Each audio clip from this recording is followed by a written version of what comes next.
Good afternoon and welcome to today's edition of Galaxy Today. It's great to have you join us on the program. It's the first one in a brand new week and it's Monday the 26th of February 2018. My name is Patience Belukafo. Thanks for tuning in. Alera is here with me as usual. Yeah. Good afternoon, Good Alera. afternoon. I'm enjoying the weather. The weather. This is the kind of weather that you just want to go back to bed. But when you think about the hustles and the bills you need to pay, my dear, the weather will be so friendly to you. Yes, so you jump up and jump in the shower. Yeah, a beautiful afternoon to you all. Then you're welcome to The Bars, the program that celebrates and educates and also enlightens you on what's trending on the internet. On the social media, that's our forte on the program. And we have a friend and celebrity blogger who is also joining us on the program this afternoon, Nee Tabiti. Good afternoon, Nee. Good afternoon. It's great to have you here. Good afternoon. All right, we're also expecting two more journalists and co-panels on the program, Biodu Kupolu and Femi Durojaye, and I hope they make it to the show. We hear traffic out there is hellish. Authorities, let's do something and let's keep it moving. Remember, the program is interactive. You can interact with us using all of our social media handles. Plus, you can send an SMS to the number that will be on the screen in a little while. Okay, using the hashtag The Bars, and on Facebook, www.facebook.com/Galaxy TV, and on Twitter at official Galaxy TV, knowing that you can get to watch previous editions of the program via our YouTube channel. Or what you need to do is subscribe to Galaxy TV Nigeria. That's right. So it's been an eventful week and weekend on social media, and topping all discussions in every quarters on social media is the issue of the abduction of schoolgirls in Yobe State. More and more opposition voices are lashing on the confusing narrative surrounding the kidnapped schoolgirls from Yobe State, and a lot of them are taking shots at the President Muhammadu Buhari-led administration. And of course, emotions went high last week after Yobe State Governor Ibrahim Gaidam revealed to parents and community members in Dapchi that none of their daughters that went missing following last week's attack by Boko Haram members have been found. Anyways, the president has since apologized for all of the confusion and also tried to assure parents that their children will be brought back to them. And this has raised a lot of issues on social media. But first, let's quickly go and take a short video clip on the matter. And this video is coming courtesy of NBC News. We'll take that one and then we'll be back. Parents of the missing girls cannot hold back their tears.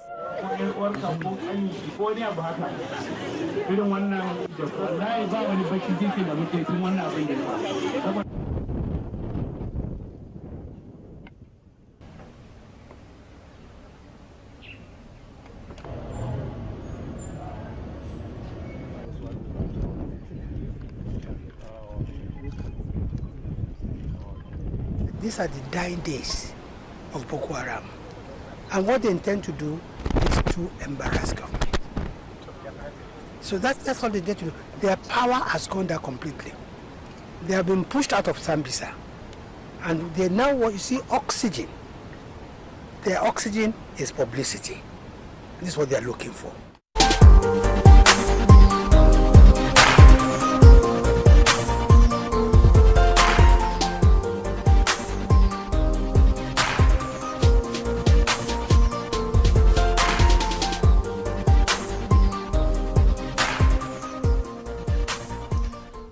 Welcome back. Now, Nee, I'm sure the whole of the weekend we all saw events as they unfolded, regarding this abduction issue.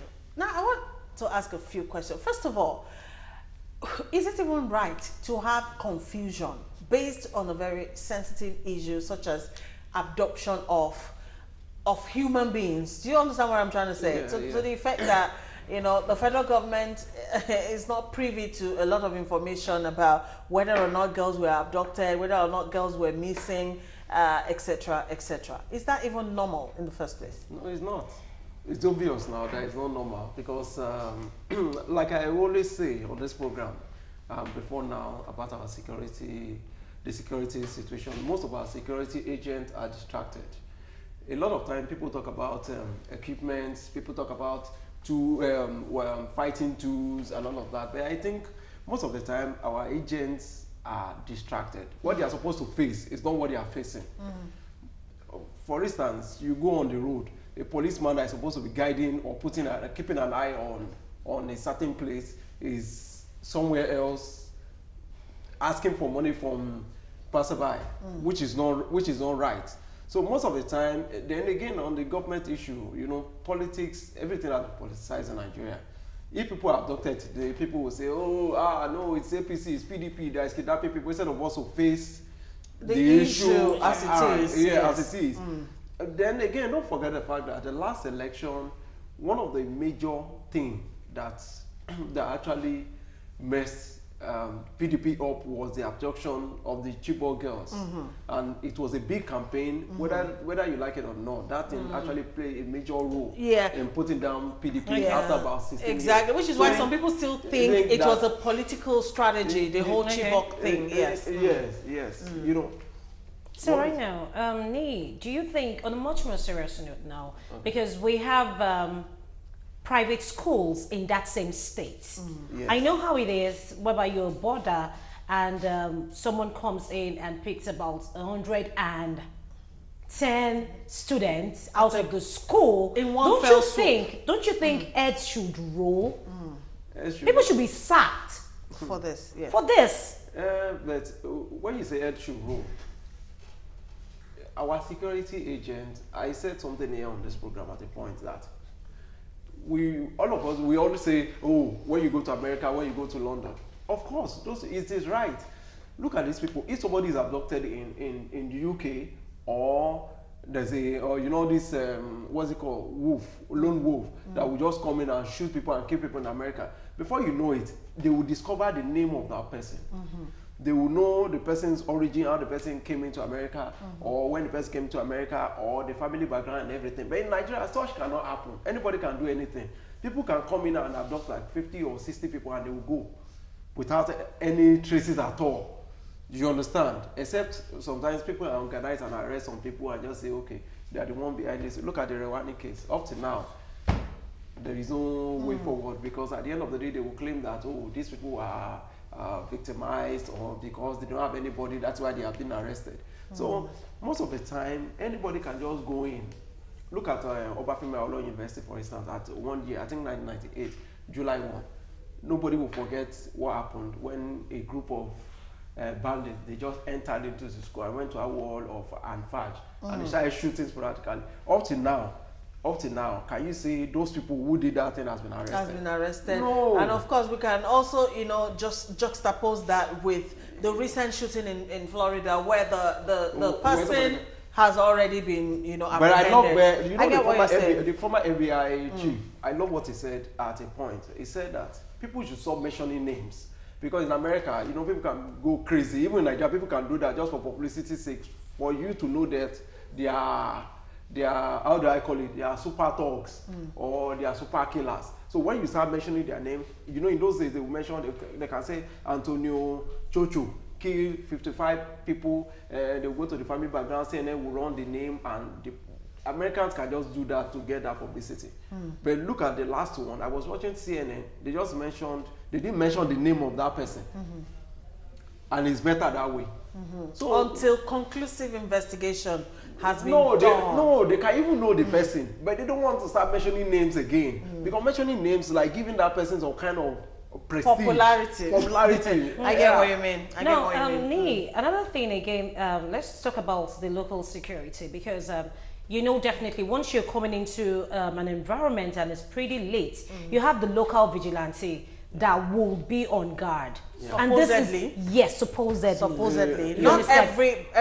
Not everywhere, yes. Don't you think, because this is more or less still playing out the same way the Chibok girls were actually abducted, and that's the same way this is also playing out. And to buttress what Alero just said, this also puts a question mark on our supposed defeat of Boko Haram. You know, but don't forget, to a large extent, the Boko Haram thing has gone down to a large extent. No, to a large extent. Bombs are still no, bombs are still there, but you can't compare the bombs now. Let us be the frequency of it. I understand that. Let us be objective now. You can't. A lot of people are putting their lives on the line for the fight in this fight. Yes. Yeah. In fact, apart from the military guys, there are a lot of civilians who are not putting their lives on the line. Just imagine a civilian with just one ding gun and going inside the bush to fight people who have sophisticated weapons. But what we should know in this country, I don't know, is the fact that they should trace the history. Look at Boko Haram some years ago. Boko Haram was not in existence until they killed their founder. How come they amass? How come they have all those weapons within 1 month or within 1 week, and they have sophisticated weapons? Our military should first of all do a proper research on how these people gather the weapons and the trainings. Somebody cannot just carry an AK-49 or AK-47 and start shooting. It's impossible. They must have gone through trainings, so people must have been training them, and I believe so much that a lot of guys, even in the military, need to be put under proper watch, because there is no way a group of ragtag military guys will just carry guns, shoot people, throw bombs without the knowledge of some people. It's impossible. Okay, okay, there's a point there. Now, and another thing again that actually gave me so much concern was when the governor of Yobe State actually came out and said they found some of the girls, and the next day people were actually jubilated. Now, what's this? You're misleading the public. No, I don't think it's misleading the public. I think it's the issue of information gathering now. You know, the way we run our things here, I told you, you cannot even compare. See, when you come to Lagos, when you come to Lagos, I feel like you are in Nigeria. Lagos is not Nigeria. Lagos should be like a different part of Nigeria. Because when you go to other states, you'll be shocked that they are still in 16th century. Lagos everything is concentrated. Lagos is like this because the Europeans did a lot of work on Lagos. Lagos is like a major, our own kind of New York, our own kind of California, where you can see everything. But when you go to other states, you cannot. The way they manage information in Yobe State, you can't compare it to the one in Nigeria, to the one in Lagos. I mean, so the governor might not intentionally try to mislead the people, because he knows that tomorrow, what if the parents of those people come out? No, he actually did, and he came out and he apologized anyway. And don't you think our intelligence guys actually talk too much? You guys give out too many information. Too much. When that guy in Lagos was arrested, when this guy Evans was arrested, in fact I was shocked, because when people come out, they tell you everything on how the guy was arrested. Exactly. Just imagine everything. Right from how they did the stakeout to how they entered his bedroom. Too much. Yeah, you don't need to give all of that. We don't need all of that, just the basics.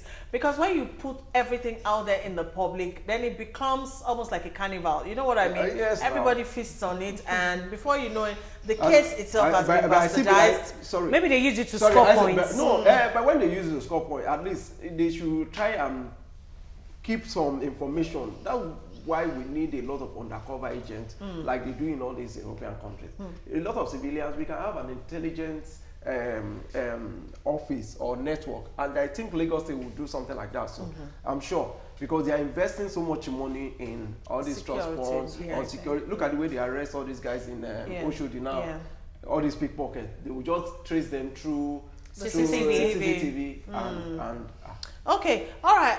I still want us to actually talk about the mood of, the majority of Nigerians, concerning these security issues. But let's take this feedback that is coming in from Okparanze.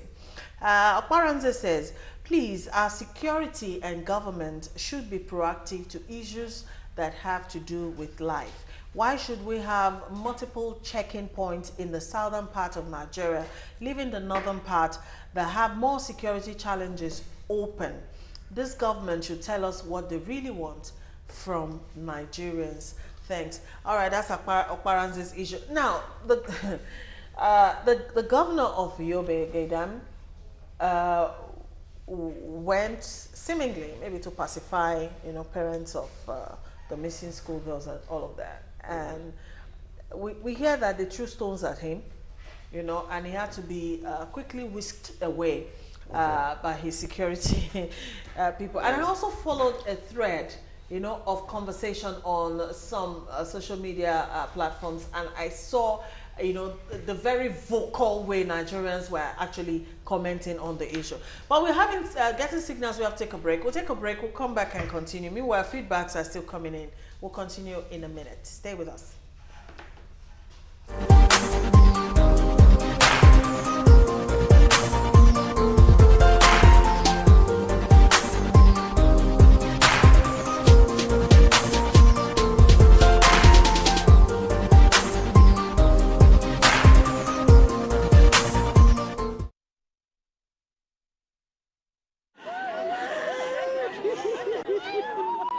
Parents of the missing girls cannot hold back their tears.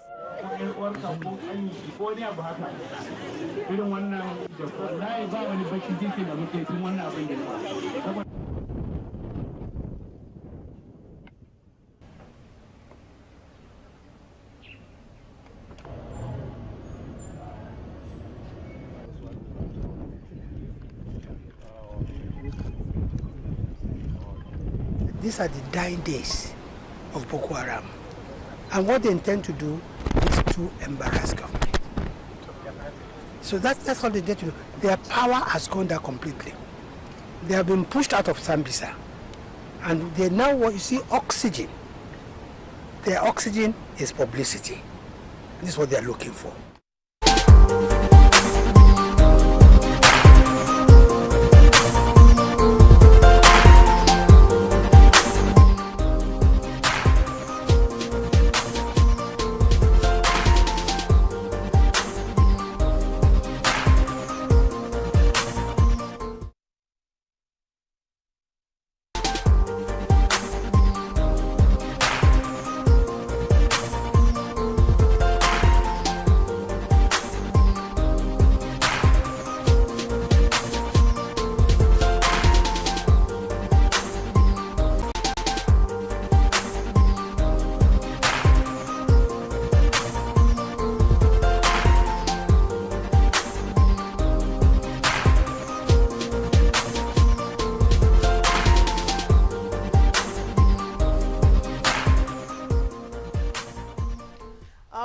Back on the bus. We had to take that quick break to allow other guests to join us on the show. And now we have Mr. Femi Duro-Jaye here. He's a screenwriter, an actor, and also a social critic.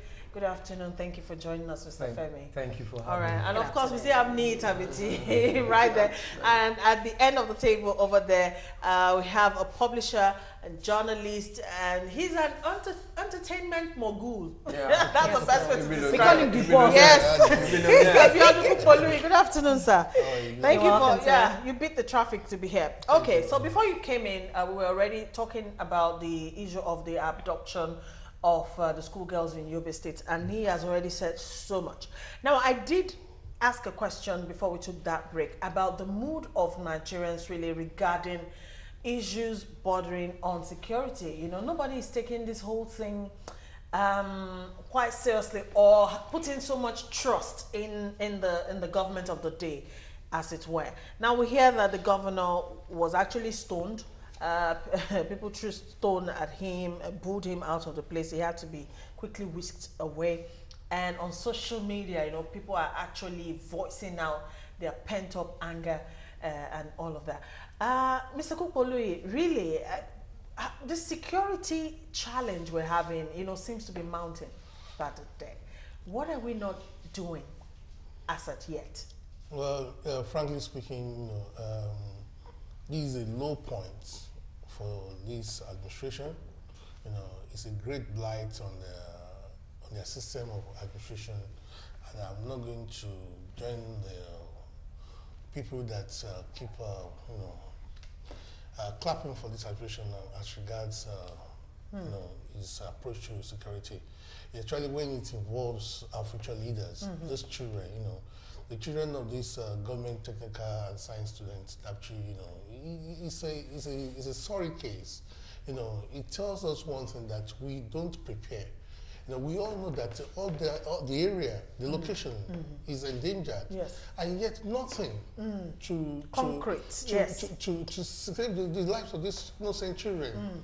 You know, I think there was a time when there was a recommendation, look, stop this daytime school. And stop this boarding house student thing. Get the students, let them go to their parents, let them come from home, and those who cannot, arrange something for them. You know, I think a budget was raised for that, you know, and a lot of people talked about this, yet nothing was done. And look at what we have at hand now. It's very unfortunate that I could remember that when it happened during Jonathan's reign, it was close to election. And hey, this is also a bad signal. He pointed that out. Okay, it's a bad signal that is happening at this point in time. Unfortunately, the ruling party is engaged in reconciling, you know, the warring factions, you know, in the party so that they can win the next election.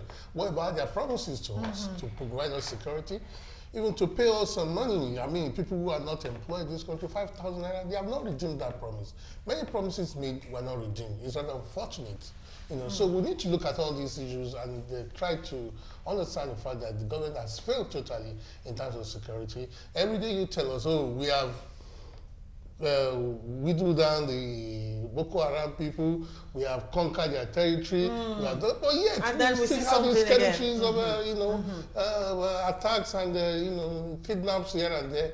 You know, I think we really need to do something. If Nigerians are going to express that dissatisfaction during the election towards, based on this, it won't be a bad idea because security is very important. One of the major responsibility, duty of a government is to provide security for the people. And no doubt, this government has failed in that area. Wow. Okay, all right then, Mr. Femi.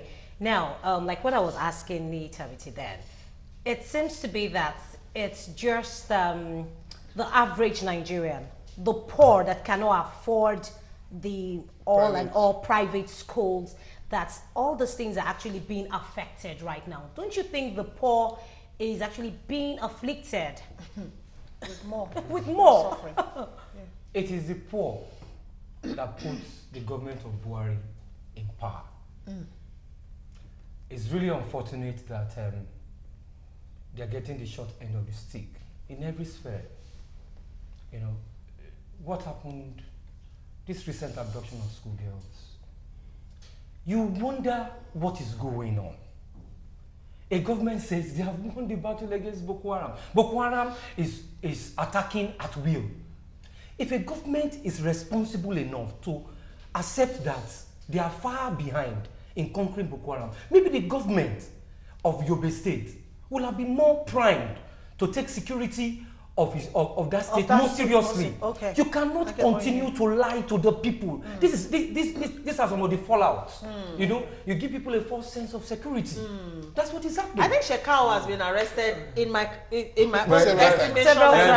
But don't forget but now there's a bounty on him. You know, so you wonder what's going on. Bounty of 3 million naira on a terrorist of that dimension. Is the chief of army staff joking? And the last time they paid some money, you know, and maybe this faction also wants some money too.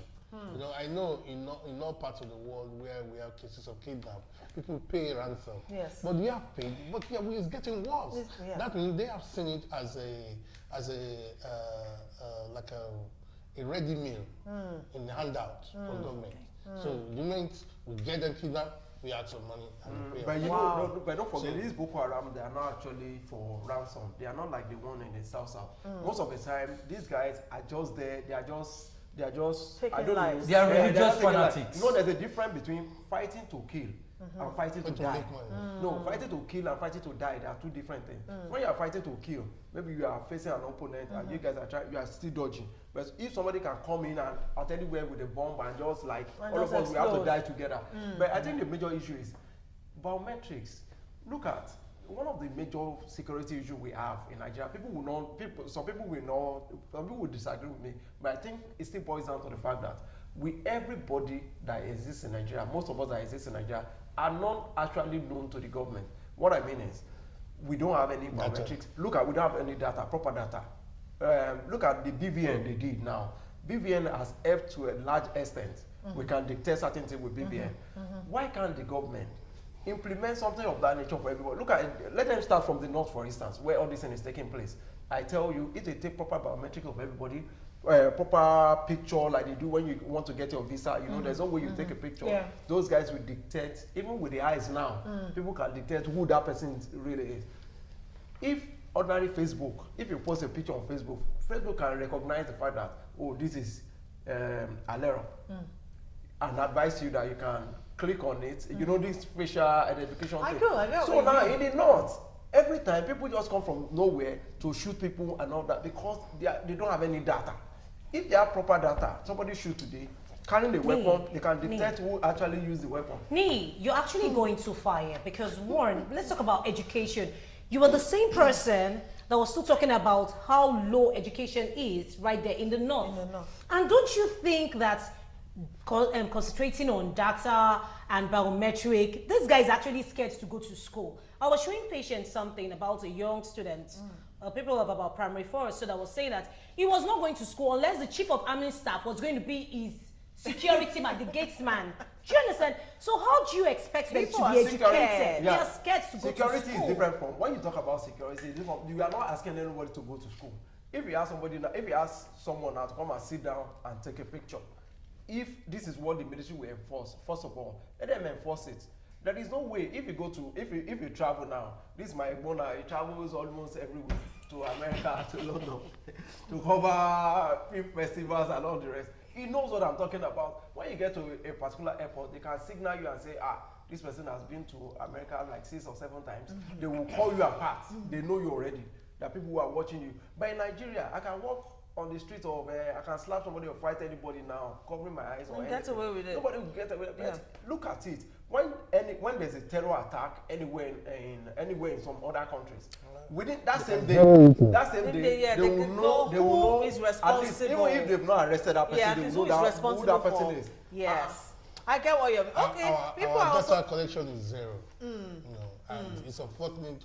We have many telecommunications companies, you know, that they will say they have collected our data before we get our SIMs and get all these point to nothing.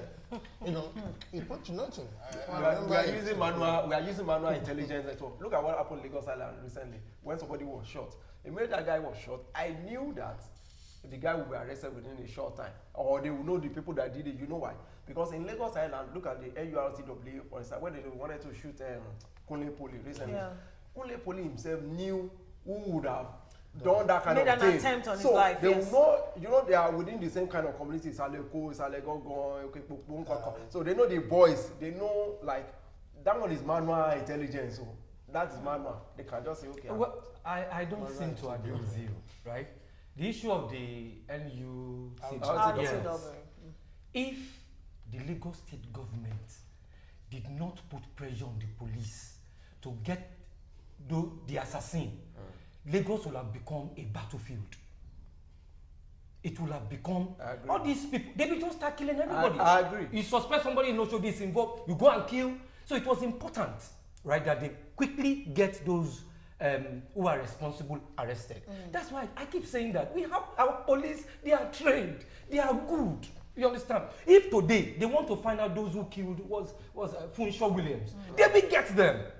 But there is no more, there is no political pressure to do that.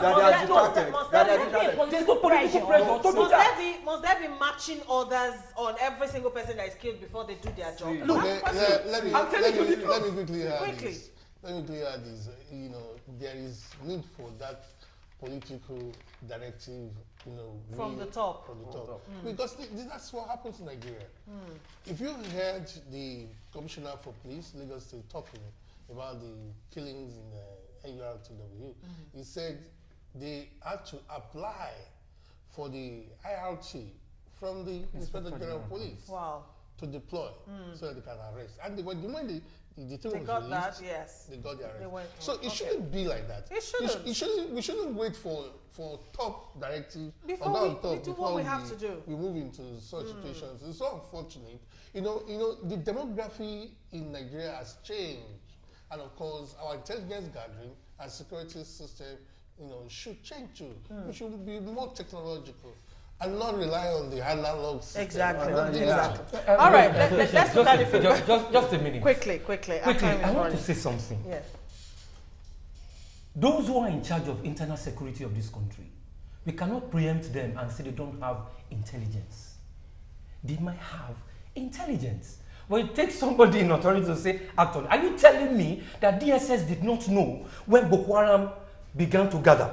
When Boko Haram began to procure arms? When Boko Haram got the strength to attack Nigeria? Are you telling me DSS does not know? DSS knows. How would they know? They know. You know, I mentioned that earlier. They know. That when these guys were still doing their normal prayer and all, before they attacked their leader, where were they?